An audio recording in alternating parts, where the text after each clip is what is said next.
Well, good morning, everybody, and welcome to St Mary's Vicarage on this Tuesday, the 26th of January. And a fairly cold morning this morning, but watching all the snow slowly disappear. I hope you've had a good day yesterday. I was a fairly sort of productive day yesterday. I didn't go anywhere in the end. Sort of stayed in, but I decided to finish editing some of the photographs I took in Dartmoor a few weeks, not a few weeks ago, back in October when I had my little retreat down there.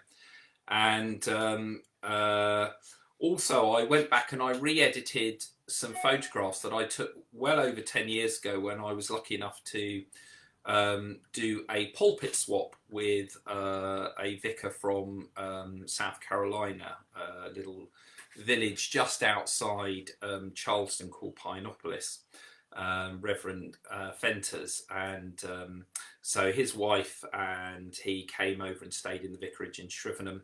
I'm sure for Shrivenham folks remember that. And we went over to South Carolina. And we stayed in Atlanta for about 5 days and then went down to Charleston. And it was an absolutely fantastic trip and a real learning experience as well, because in a sense, rather than just being tourists, we were sort of connected to a church there and the church families, and they sort of showed us places and told us about places, and we joined in with the social life there. So it was a really great trip. It's something I would love to do again. I don't know whether it's something we might be able to do in Handley, but it's a great opportunity for both parishes, because you get in a sense a new vicar for a month. They're on sort of light duties. They do the Sunday services and stuff, but it just is a wonderful sort of sharing experience. And we enjoyed it very much. And I know I'm still friends with a lot of the people we met in Pinopolis via Facebook, and I know that a lot of people in Shrivenham have fond memories of Hal coming over there. So it was a lovely trip. And there is an organisation in the Church of England called the Anglican Exchange Network that actually was set up by a friend of mine at Theological College, and clergy from sort of the Anglican Communion. More often than not, it tends to be America, Canada, Australia sorts of places do a swap for a month or 2 months as a sort of exchange. And they can be sort of very productive. So it was good. Anyhow, I decided to go back and edit these photographs. At the time, I didn't take a particularly fantastic camera with me. I just took my sort of family point and shoot little sort of Canon built-in zoom lens thing with me on the trip. I've no idea to this day. I can't fathom why I didn't take my proper camera kit. It may have been weight or luggage or such like, but I didn't take it. But I took this little camera, and they've all sort of sat in a file, and I look at them from time to time. But I thought with the more modern software that I have now, I would go back and edit them and deal with some of the resolution problems that were in the pictures originally. And I was reasonably pleased with what turned out. There is a link on my Facebook page. So that's what I spent doing yesterday. Anyhow, this morning we've had excitement at the vicarage to begin with. Firstly, we've had to have the boiler man out again for the second time.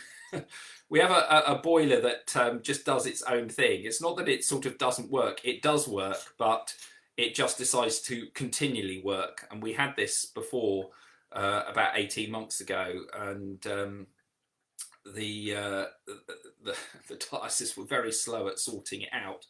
And as a result, over about a 2 or 3 week period, it burnt through £600 worth of oil. Thankfully, I was reimbursed for that, but it started to do it again. Some sort of valve or something goes. And even when the thermostat is turned off and the timer is turned off, the boiler can just suddenly turn itself on, and it just runs and runs and runs. Anyhow, it was serviced last week and they thought they'd solved the problem, but no, it's started to do it again. So they've now come back and changed various things. So hopefully we have a boiler that will turn itself on and off, because at the moment what I've been doing is I've had to physically turn it off at the wall, cut the whole power to the boiler, and then get up in the morning first thing and switch it back on, which means that we wake up to a freezing cold house and no hot water. So I have to sort of make sure I wake up at about 5:30 to go downstairs to flick the switch. So hopefully that will be sorted. So that's the first thing this morning. And then the second thing is I've been involved in cat rescue this morning. We have two vicarage cats, Duchess and Spats. And Duchess is a habitual churchgoer. She follows me into church, and she's hiding behind my monitor at the moment. And she will also follow Sue, our lovely church warden, into church when she goes to open up, and then gets herself locked in. Well, normally you can hear meowing by the door, but we didn't this morning. So I went over to the church and I could hear very distressed meowing to discover that she had decided to venture into the pipe organ. Oh, look, here she is. She knows we're talking about her, disgraced cat. So she had got herself right into the middle of the pipe organ, and I don't think could find her way out. So I had to get the ladder and then get onto the sort of inspection platform of the pipe organ up the top and gently try and encourage her to climb out of the organ. Yes, there she is. Look. So we got her out, and she was absolutely covered in dust and cobwebs. There we go. They say curiosity kills the cat. If curiosity doesn't, I might, if she keeps doing that. Anyhow, let's move on.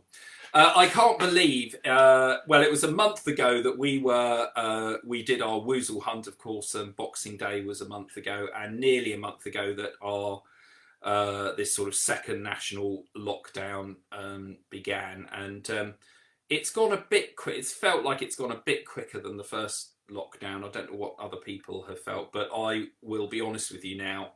I am really starting to get cabin fever. We've been pretty strict with the lockdown. We've only gone to the supermarkets to get food. Obviously, Kate is driving into school 3 days a week, but apart from going for our walks, and I think the furthest we've gone to has been Wyn Green up on the hill, Tollard Royal, which is a spot that everybody goes walking around here. So yes, we have driven up there, but I have resisted the huge temptation, particularly when the snow was here, to get out with camera and sort of go down to the coast or things like that. I've done some of the little neighbouring villages here, like the Gussages and such like, all around here, but just have not ventured more than a few miles. And I must admit, I am starting to get cabin fever. Haven't been into Salisbury for the past month, though have been into Blandford. I will need to go to Verwood today, to Morrison's, because it's Mrs. Vicarage's birthday tomorrow. It's her birthday tomorrow. Normally we do something quite special for birthdays, but we're going to sort of be confined to barracks, so just trying to get some bits and pieces, but there we go.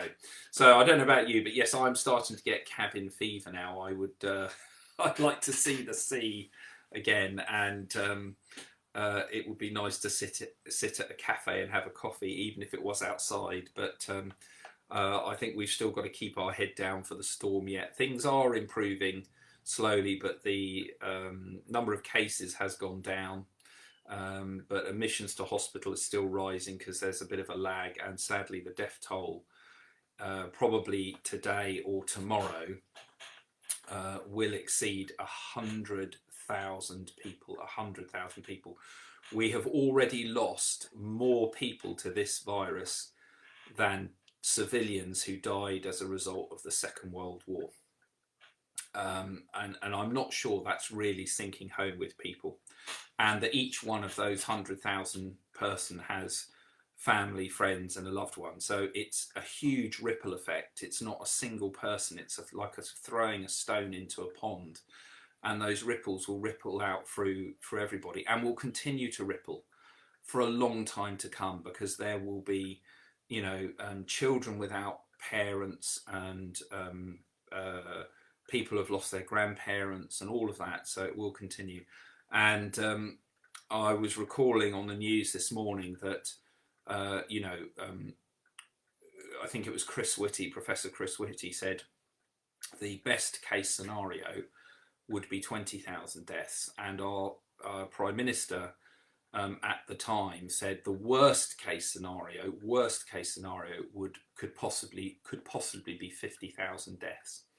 Well, we are about to watch the meter click round to over 100,000 deaths in this country, and that is very, very sobering. And I don't want to get into the blame game now, because there's lots of facets to this, but I am sure in due course there will be inquiries and such like, and you know, it has to be said, we all hold a collective responsibility for this. It's not just our government, but it is quite staggering, the numbers.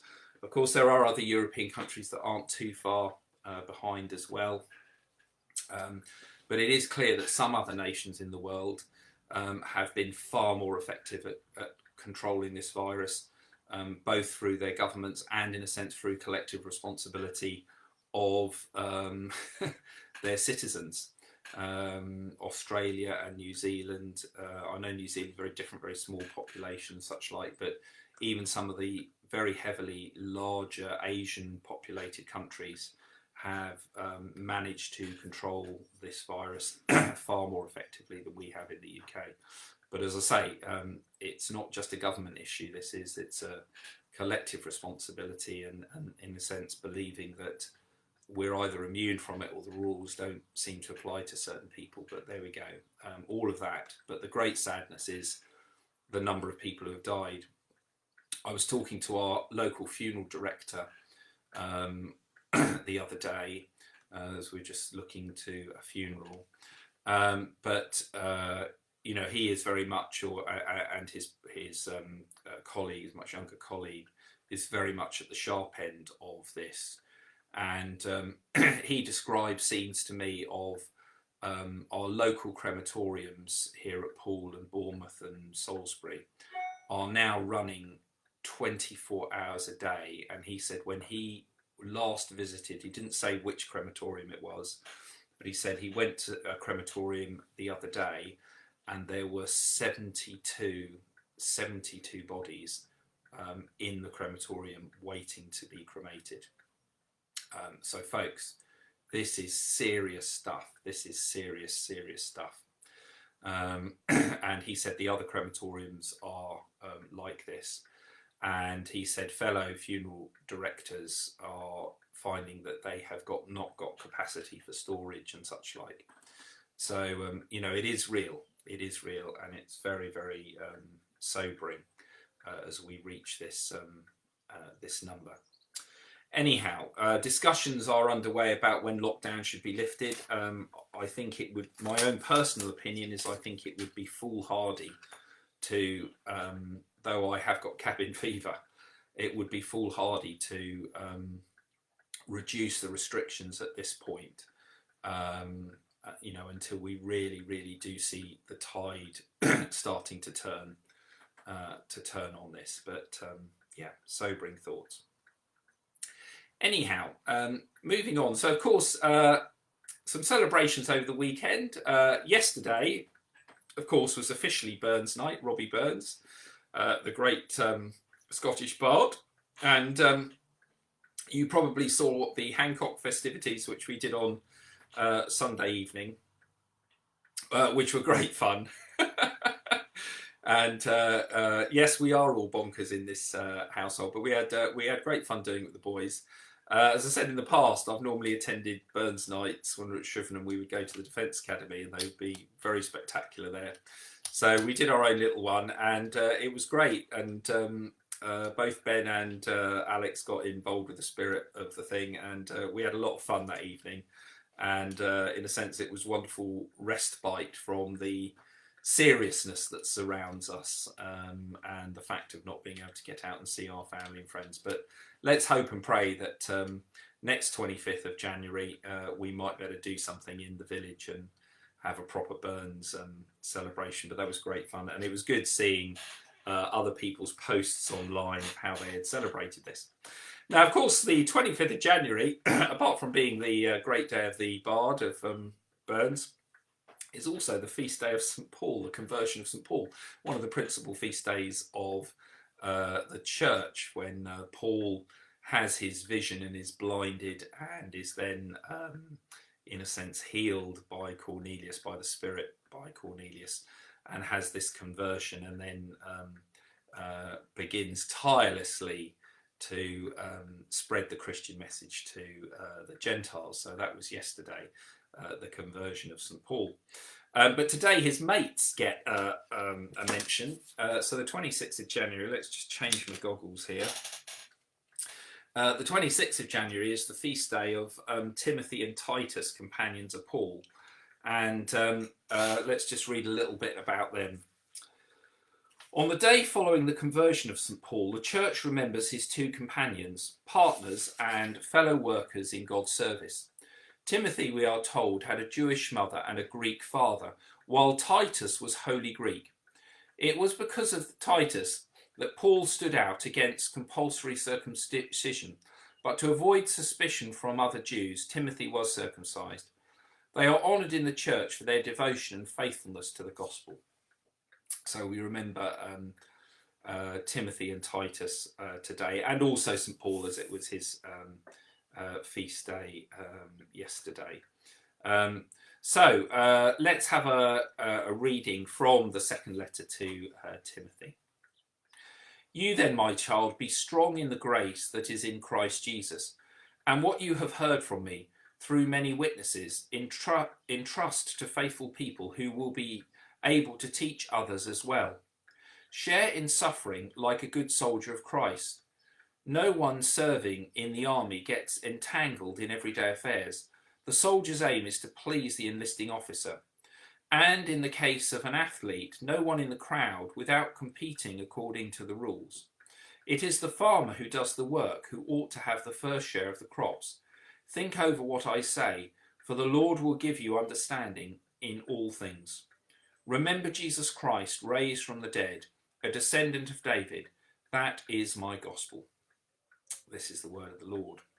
So that reading there, Paul encouraging Timothy to just keep focused on what's happening, using those imageries of the soldier and the athlete to keep focused. And normally, often in the Christian life, we sometimes say that, you know, we live in a busy and hectic and frantic world, and that can make following the Christian path difficult because, you know, there are so many competing things for our time. So it's interesting now that we find ourselves in the complete opposite situation in some cases, that, you know, much of our lives have been curtailed. Those of us who are familiar, or those of you who are familiar with commuting to and from work, working in an office, taking kids to school, all those sorts of things have changed. And we find ourselves with a different set of frustrations, as I've said, for me, cabin fever, wanting to sort of get out and about, wanting to set up these projects in other churches that have been delayed now for nearly a year, and all of these things. But this reminder of how important it is to keep focused, particularly when we can feel a bit lethargic, as in a sense I do at the moment. You know, you can feel a bit down and a bit despondent, and, you know, when will this ever end? And our need is, in a sense, to keep focused.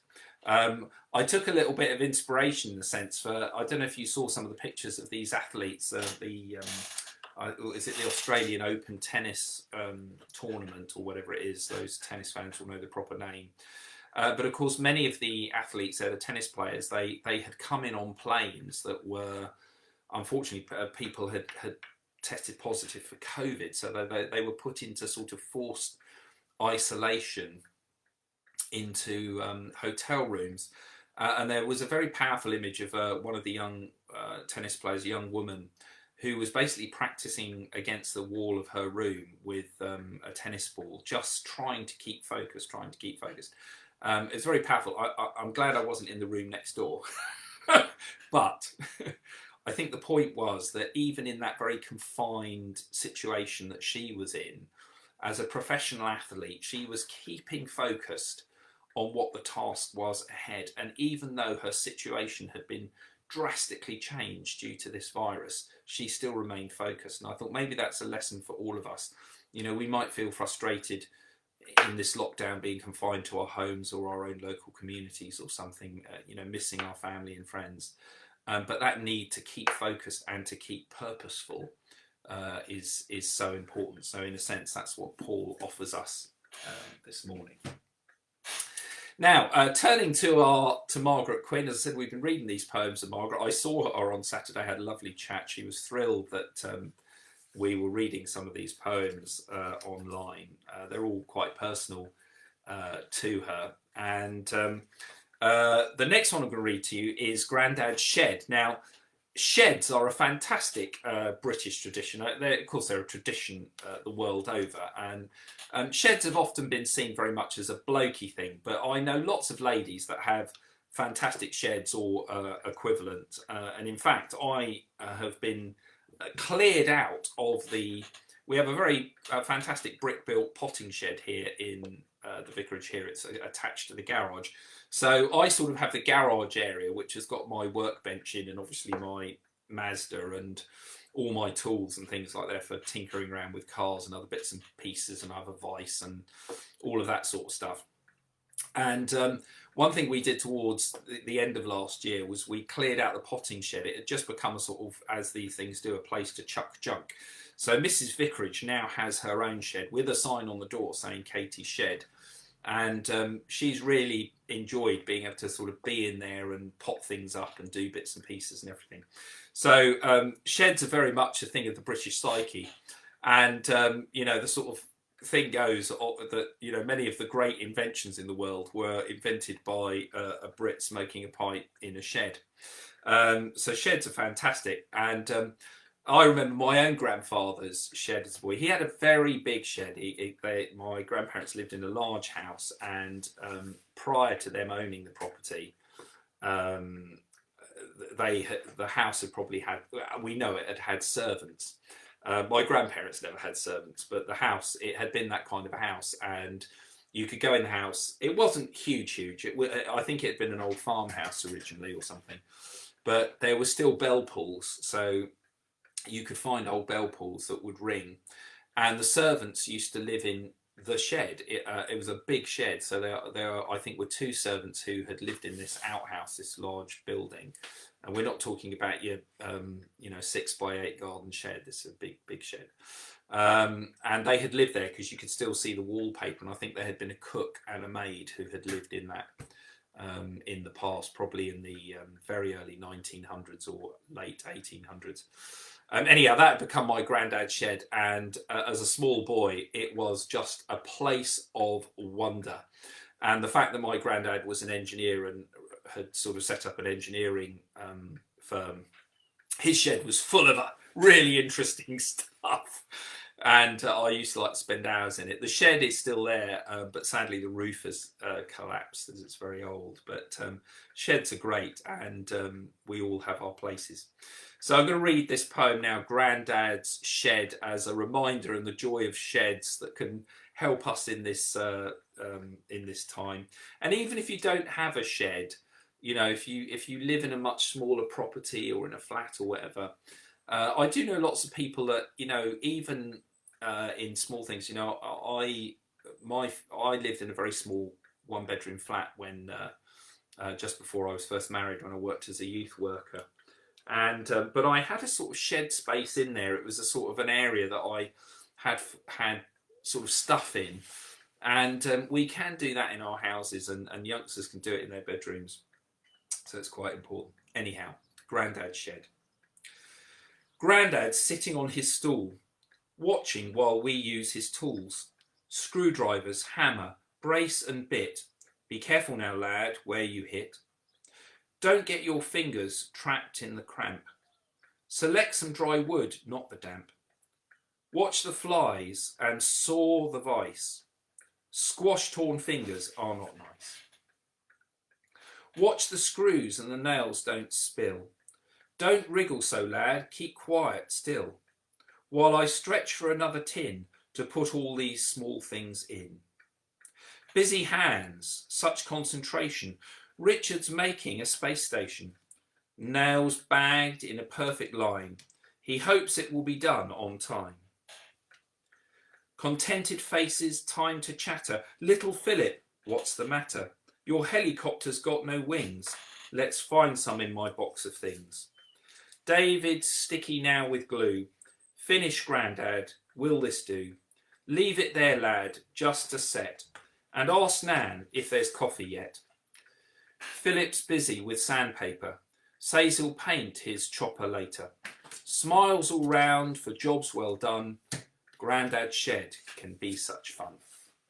So shed. And it also reminds me with great fondness and some sadness of Kate's father, David, who we lost just before Christmas.